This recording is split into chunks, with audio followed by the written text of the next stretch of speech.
You're listening to This Week in Cardiology from theheart.org, Medscape Cardiology. This podcast is intended for healthcare professionals only. Any views expressed are the presenter's own and do not necessarily reflect the views of WebMD or Medscape. You can now access the latest in medical news on your Amazon Alexa-enabled device. Join me, Perry Wilson, every weekday morning for Medscape Medical Minute, where I highlight the top medical stories of the day. To add Medscape Medical Minute to your flash briefing, search for Medscape Medical Minute on Amazon and click Enable. Or open the Amazon Alexa app, go to Skills, search for Medscape Medical Minute, and click Enable. Then say, Alexa, what's the news? Or Alexa, what's my flash briefing? I hope you'll join us. Hi everyone, this is John Mandrola from theheart.org Medscape Cardiology, and this is This Week in Cardiology for August 16th, 2024. This week, diuretic therapy in heart failure, AF ablation, TACT and the story of subgroups, and SGLT2 inhibitor underuse. The first topic today is about acute heart failure therapy. The European Heart Journal has published a small RCT randomized controlled trial comparing the use of dapagliflozin versus metolazone in patients with HFrEF, heart failure with reduced ejection fraction, and resistance to loop diuretics. It's an important topic and one that comes up often. I have a low threshold for using metolazone because it works so well, sometimes too well in fact. You really have to watch for severe hypokalemia and volume depletion. A few years ago, the New England Journal of Medicine published the ADVOR trial of acetazolamide versus placebo added to loop diuretics in patients with heart failure. Acetazolamide, a carbonic anhydrous inhibitor that reduces proximal tubular sodium reabsorption, it did improve the primary endpoint of successful decongestion, defined as the absence of signs of volume overload and without an indication for escalation of decongestive therapy. Now, I haven't seen much acetazolamide used. Maybe you all use it. I don't think many of us are that familiar with it, at least here. The European Heart Journal trial comparing dapa to metolazone is a bit different in that it studies patients who don't diurese well with initial loop diuretics. Now, dapagliflozin does have the advantage of being one of the four pillars of GDMT, so if it aided diuresis in diuretic-resistant patients, who, by virtue of their resistance, are probably sicker, it would certainly simplify the heart failure treatment pathway because you have already started one of the four pillars with the dapagliflozin. So the Glasgow, Scotland team led the trial. First author, Sue Earn-Yo. This was a short trial. Patients received either dapa or metolazone in open-label fashion. It was a 3-day treatment period with a follow-up for primary endpoint at 5 days. The primary endpoint was diuretic effect assessed by change in body weight. It's a good primary endpoint.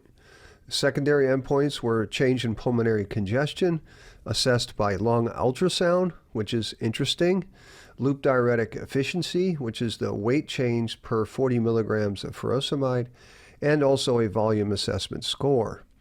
61 patients were randomized, but remember, when you see that 61 patients, we're not looking at a binary primary outcome. We're looking at a change in weight, which is a continuous outcome. So you don't need as many patients. And the classic example here, this is sort of an aside, is the Orbita trial, which was the sham-controlled trial of PCI.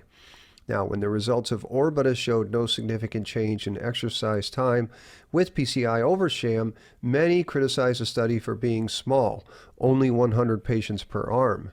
But Rasha Al-Lami and Daryl Francis taught us all that the trial was actually overpowered because they were looking not at a binary yes-no event that we're so used to in cardiology, but a continuous event like exercise time. Well, it's the same here in this trial with weight. In this trial, patients in both the dapa and metolazone arm lost weight, about 3 kilograms versus 3.6 kilograms. The difference, only 0.65 kilograms, did not meet statistical significance. In other words, both drugs worked. As for the secondary endpoints, none were significantly different, though the dose of furosemide per kilogram was a bit higher with dapagliflozin than metolazone, suggesting slightly higher diuretic efficiency in the metolazone arm. There were no significant differences in adverse events between the two drugs, although a higher proportion of patients treated with metolazone experienced symptoms of hypotension and volume depletion compared to those treated with dapagliflozin. My comments. I really like this effort in this trial. As I've said many times on this podcast, RCTs are the best way to know things. Here was a pragmatic trial of two common strategies for treating patients with congestion due to LV dysfunction. Dapa held its own against the big gun of metolazone. Though it didn't quite have the diuretic efficiency of metolazone, the primary endpoint of weight change was not significantly different. So, on the one hand, this trial shows that SGLT2 inhibitors surely aid in the decongestion of patients with HFrEF, and since SGLT2 inhibitors are one of the four pillars, getting it started early may improve the logistics of heart failure management. By the way, the logistics of heart failure care should not be underestimated. It is not always easy to get these four drugs going in the real world. In the real world, for instance, there are no trial coordinators to help us do this. But on the other hand, SGLT2 inhibitors are quite expensive. Metolazone is not. If you felt a patient was not likely to be taking SGLT2 inhibitors long-term, say because of cost, then DAPA is a far more costly way to achieve diuresis in a loop diuretic-resistant patient. Nonetheless, I say kudos to the team in Glasgow. They have shown us how feasible this sort of thing is. Rather than just treating these patients willy-nilly, per the opinion of a doctor, they randomize patients, and we learn something from that, and this is a very good thing. I will come back to the cost of SGLT2 inhibitors again on this podcast, as there's another good study on the matter. Okay, next though is rapid medicine titration for acute heart failure. I want to say another thing here about hospital pathways for patients with heart failure. The ACC recently updated its expert decision pathway for patients admitted with heart failure. The new document places greater emphasis on getting patients with HFrEF on all four pillars of GDMT as early as possible, and I'll link to that new document that's published in JACC. Now, I agree with this sentiment under one specific scenario. Let's take this patient, a youngish male patient who has really good blood pressure, good kidney function, and minimal comorbidity. I say for that patient, go full gas. For the other 95% of HFrEF patients that I see, the process ought to be a little less aggressive and maybe more careful and nuanced. For instance, let's take beta blocker initiation. I think this is one of the biggest mistakes that I see people make. You have a patient with acute decompensation, terrible LV function, and you have these parameters of low output. Poor kidney function, sluggish mentation, failure to thrive. They just look terrible. Their heart isn't pumping well. On paper, to the coders and the graders of healthcare quality, the patient has HFrEF and should be on a beta blocker. But negative onotropy is the last thing these acutely failing hearts needs. What that patient needs is afterload reduction and diuresis. I have no idea why the translation of beta blocker evidence is so cattywampus. These drugs were proven beneficial in stable, ambulatory outpatients, not hospitalized patients with decompensated heart failure who have soft blood pressure. ACE inhibitors, ARNI, MRAs, SGLT2 inhibitors are fine if used at the proper dosages, but let's take a deep breath on use of beta blockers in these patients. Here's another thing you don't see from heart failure docs on Twitter. A lot of heart failure decompensation is due to atrial fibrillation, often with elevated heart rates. If this happens, please, my friends, phone a friend. Call your EP team. We can help. Now, one great thing about the document is that there's a section on palliative care, which is underused. I wish palliative care wasn't the last section, but at least it's in the document. Plus, they have a nice figure laying out the things that palliative care can help with. Hospice referral is only one of the many things. And I've said this before, but it's worth reiterating that if we wanted to emphasize the care part of heart failure care, we would get palliative care involved earlier, not to refer to hospice, but to help with symptom control, family support, advanced care planning, or disagreements between clinicians and patients. The two headwinds I see for using palliative care are A, There are few incentives to get them involved, and B, palliative care doesn't have these advocates.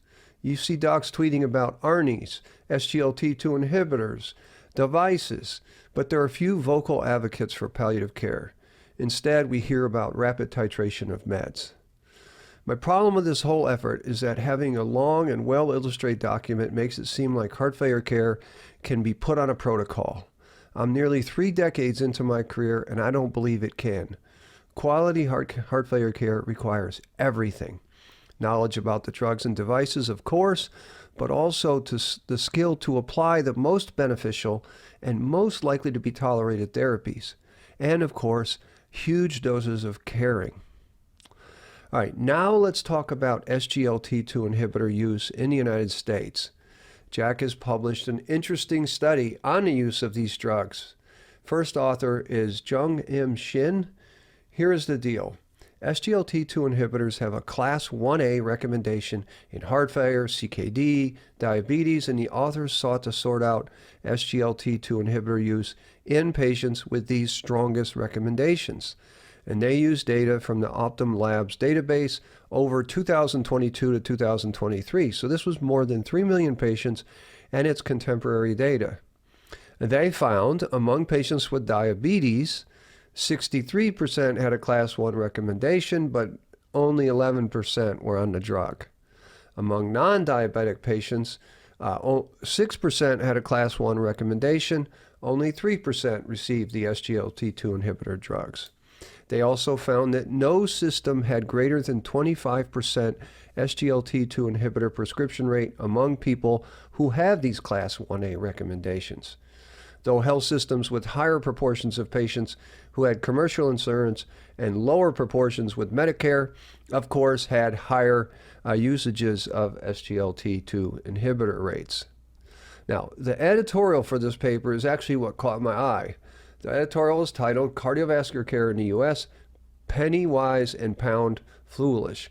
Now, this was written by Tariq Ahmed and some colleagues, and the authors write that this is basically woeful underuse of a proven therapy.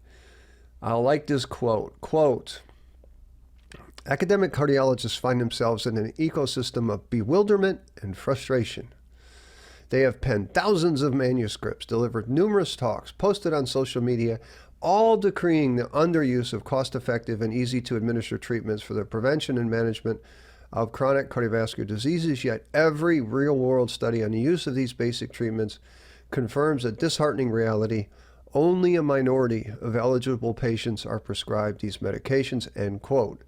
Now, that comment makes me smile. Let's just stick with the SGLT2 inhibitors. The most obvious reason for low usage is cost. They note that in their editorial, and they advocate for payment systems, quote, that appropriately value and incentivize provisions of care that drives value, rewards prevention, and prioritizes quality over quantity. Now, that's great, but the trouble that I have is that I have no idea what payment system that would be. I mean, in my clinic here in the middle of America, I have trouble prescribing a simple DOAC, which have been on the market for 10 years. Many of these patients with AFib show up at the pharmacy and get a $500 bill. Now, consider heart failure patients. Many of my colleagues love sacubitril valsartan with its one trial, and that drug is costly. Now they want them to take another expensive medication. Patients can't do this. Now, maybe one of the things we could do to improve SGLT2 inhibitor use is to prescribe ramipril instead of the ARNI drug. But that is not a favorite approach, and I don't see that advocated for on Twitter. Of course, I don't have the answer to cost issues in the U.S. Countries like Denmark and Canada, they seem to have it figured out, but we don't. But even without cost constraints, real-world clinicians like me must deal with the issue of evidence translation outside of trials. Okay, in my electronic health record, I get many notifications saying that this patient has a Class 1 indication for something, and I should be using it. But in reality, they have many reasons why that would not work. Say they're frail, or they're low income, or they have comorbid features. Or this one, many patients don't want to take that many pills. Now, I know that the Yale team who wrote this editorial and in charge of Jack, think a lot of aligning care with patients' values. Well, many times patients' values don't align with taking all the drugs that we think they should. So I agree that implementation science is definitely an important next frontier in cardiology, but implementation science is going to be hard. And I think that we'll soon discover how much different it is out here in our clinics than it is in the trials or the wealthy academic medical centers with all those trial coordinators. All right, next topic is AF ablation. Should we be using general anesthesia or is conscious sedation enough? Now, AF ablation requires some sort of sedation for two reasons. One is that thermal energy causes pain, and the second is that 3D mapping requires patients to be still so as not to move the map. In the United States, most AF ablation is done with general anesthesia, but in cost-constrained systems, AF ablation is often done with conscious sedation. Obviously, not requiring another doctor makes the ablation less costly. One of the most important factors in successful AF ablation is getting good lesion durability. General anesthesia allows the patients to be still during the lesion. GA also provides smooth, regular tidal volumes. You don't get these big breaths that patients have on conscious sedation. You can even minimize thoracic movement with lower tidal volumes. So a group from the Herlev Gentofte University Hospital in Copenhagen asked the question as to whether either sedation method improved outcomes. The first author is Lise de Ries Vestergaard. Sorry for the mispronunciation. Now, I've had the honor of visiting this lab when I was at the University of Copenhagen earlier this year. Now, the best way to compare these two strategies of GA versus conscious sedation would be an RCT. This group used the second best way. They used the National Danish Registry. And there's a twist here that I'll tell you about later, a twist that makes this a bit of a quasi-randomized trial. The team conducted a study of patients who had first-time AF ablation between 2010 and 2018. Patients were categorized by anesthesia type, general anesthesia or conscious sedation. Their primary endpoint was AF recurrence, which they used a surrogate for. It could be indicated by a receipt of antiarrhythmic drugs, for an AFib-related hospital admission, for cardioversion, or for reablation. They did a correlation analysis to assess the role of anesthesia type on that primary endpoint. They had about 6,400 patients with conscious sedation versus only 1,500 with GA or general anesthesia. RF was more common than cryoballoon. The median age of patients was young at 62 years, mostly men, 70%. Now, there were differences in baseline characteristics. The GA group had more persistent AFib, 50 versus 35%. The GA group had more heart failure, 21 versus 15%. And the GA group had slightly more amiodarone use. As an aside, the diagnosis to ablation time in both groups was about 3.8 years. So Danes do not do willy-nilly ablation like many cowboys here in the United States do after like one or two cases of AFib. The use of GA increased from below 10% to 25 to 35% over the time period. They also noted that the use of conscious sedation or GA varied between the 7 centers, but they found no interaction between the centers and the outcome of interest. Their main result was that recurrent AF was significantly higher in the conscious sedation arm at 1 year. It was 46% versus 37%, and it was the same at 5 years. Here it was 67 versus 63%, and both those differences were statistically significant. They found that the difference in the two arms was most pronounced during the first 4 years. The Kaplan-Meier curves showing higher AF recurrences for conscious sedation were similar in PAF patients or persistent AF patients, though the difference was greater in paroxysmal patients. In other words, general anesthesia outperformed conscious sedation to a higher degree in patients with paroxysmal AFib. The number of reablations was also significantly different, 4% versus 1.8% in the conscious sedation versus GA group. So if you looked at relative risk, the hazard ratio was 1.26, higher rate of AF recurrence in the conscious sedation group. There were no significant differences in procedural complications. Okay, my comments. These results strongly favoring general anesthesia kind of surprised me. Recall that I told you that the GA group were slightly sicker. they had more persistent AFib, more amiodarone, more heart failure. So if there was selection bias, you'd expect them to do a little worse than conscious sedation, but it was the opposite. The general anesthesia group, even though they were sicker, they outperformed despite the sicker patients. After propensity matching, the group found that the hazard ratios were basically the same. In other words, the imbalance of baseline characteristics from this non-randomized comparison study went the opposite way with the results. Now, I guess it is possible that patients selected for GA were better in some other way, not captured in the data, but that seems unlikely. Now, having visited Denmark, I also don't get the sense that GA or conscious sedation was chosen based on patient characteristics, but rather more of availability in the center's workflow, which means that the choice is sort of closer to a quasi-random choice. So given these things, I think it's very possible that GA caused the better results. Now, I know we can't claim causality, but it's plausible, right? Because GA allows for better energy delivery, patients don't move, respiration movement is lessened, and this could plausibly lead to better energy delivery, more durable PVI. Now, the authors in their discussion compare their findings to previous work, most of which includes observational studies, though there are 2 very small RCTs from single centers and very short follow-up. They cited a meta-analysis of observational studies suggesting that GA may reduce the risk of recurrence, but follow-up in that meta-analysis was short at 1 year, and this involved studies done more than a decade ago. To me, I think this is very nice work. It's not an RCT, but it's a strong observational study that I think gets very close to making causal inference. The authors don't tell us about the cost, but the lower rates of recurrence seem to me worth the cost, and a cost efficacy analysis may show even better cost efficacy with GA. The question for the future will be how GA affects pulse field ablation. PFA, the electrical energy, are shocks essentially, and they require some sort of sedation, probably deep sedation with propofol, but most likely GA.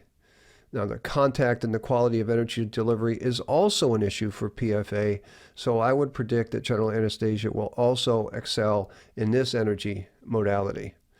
Finally, the Danes are lucky to have such a national treasure in this database because it allows for such excellent evidence generation.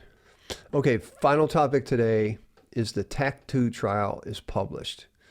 This week, JAMA published a TACT-2 trial of chelation therapy for patients with previous MI and diabetes. Now, before you tune out, there's more here than the story of just chelation.